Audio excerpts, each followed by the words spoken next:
भारत माता की जय। भारत माता की जय। दिल्ली शराब नीति से जुड़े सीबीआई केस में दिल्ली के मुख्यमंत्री अरविंद केजरीवाल को शुक्रवार सुप्रीम कोर्ट ने जमानत दे दी, जिसके बाद उनके वकील अभिषेक मनु सिंघवी ने साफ किया कि कुछ लोग गलत सूचना फैला रहे हैं कि अरविंद केजरीवाल जमानत पर बाहर रहने के दौरान किसी भी फाइल पर हस्ताक्षर नहीं कर सकते। उन्होंने यह साफ किया कि ऐसा नहीं है।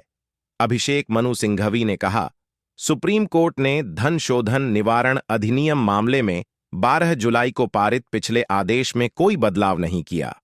अभिषेक मनु सिंघवी के प्रतिक्रिया सुप्रीम कोर्ट की ओर से दिल्ली शराब नीति केस में अरविंद केजरीवाल को बेल मिलने के कुछ घंटों बाद आई। इंडिया टुडे को दिल्ली सीएम के वकील ने बताया कि एक गलत सूचना फैलाई जा रही है कि अरविंद केजरीवाल किसी भी फाइल पर हस्ताक्षर नहीं कर सकते। आप प्रमुख सभी फाइलों पर हस्ताक्षर कर सकते हैं, सिवाय उन फाइलों के जो शराब नीति मामले से जुड़ी हैं जिसके तहत उन्हें गिरफ्तार किया गया था। केजरीवाल पर कोई शर्त नहीं लगी।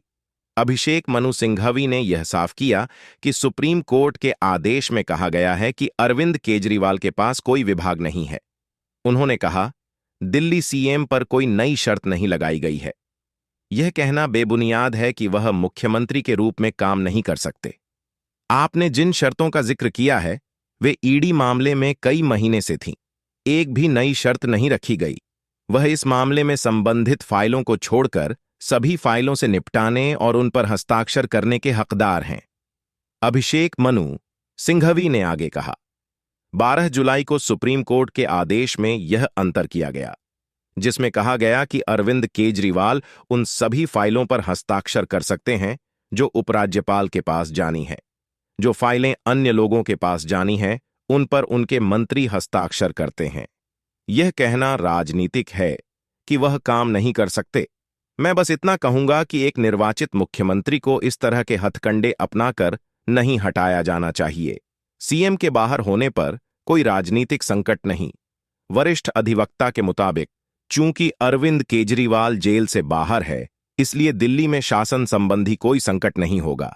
अब जब वह जेल से बाहर आ गए हैं, उनके मंत्री फाइलों पर हस्ताक्षर कर रहे हैं और वह उपराज्यपाल के लिए सभी फाइलों पर हस्ताक्षर कर सकते हैं, मुझे नहीं लगता कि शासन कोई मुद्दा है।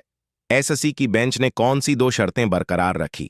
दरअसल दिल्ली सीएम अरविंद केजरीवाल को जमानत देते हुए जस्टिस सूर्यकांत और जस्टिस उज्ज्वल भुइयां की बेंच ने जमानत की केवल 2 शर्तें बरकरार रखी।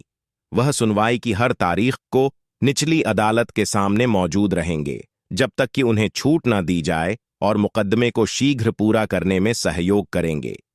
इसने उन शर्तों को हटाने का फैसला लिया है कि मुख्यमंत्री दिल्ली सचिवालय नहीं जा सकते या फाइलों पर हस्ताक्षर नहीं कर सकते। हालांकि इस मामले में राहत लागू नहीं की जा सकती, क्योंकि जस्टिस संजीव खन्ना की अगुवाई वाली बेंच ने पहले 10 मई और 12 जुलाई 2024 को कुछ खास शर्तें लगाई थीं। इन शर्तों के तहत अरविंद केजरीवाल को मुख्यमंत्री कार्यालय और दिल्ली सचिवालय में जाने की अनुमति नहीं थी। वह आधिकारिक फाइलों पर तब तक हस्ताक्षर नहीं कर सकते थे जब तक कि दिल्ली के उपराज्यपाल की मंजूरी करने के लिए ऐसा जरूरी ना हो। वह शराब नीति से जुड़े मामले में अपनी भूमिका पर कोई टिप्पणी नहीं करेंगे। वह मामले के किसी भी